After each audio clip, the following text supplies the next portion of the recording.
Hello ladies and gents. Today's topic, handcuffs and how to escape them. These are Smith & Wesson duty issue cuffs. First thing I'm going to go ahead and show you, the easiest way to escape cuffs is shimming. So this key isn't required. You're going to want to take a thin piece of metal similar to this. For ease of use, I'm actually going to use the pick because it's actually the strongest, thinnest piece I've got. You literally take it, jam it directly in between, and pull yourself out. Not difficult in any way, shape, or form. Any walking, talking monkey can do that.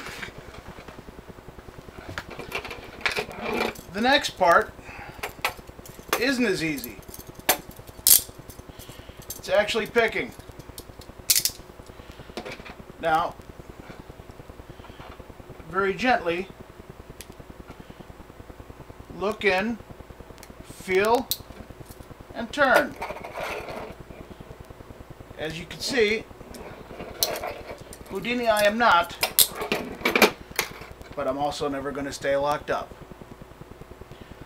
That's handcuffs. Take it easy.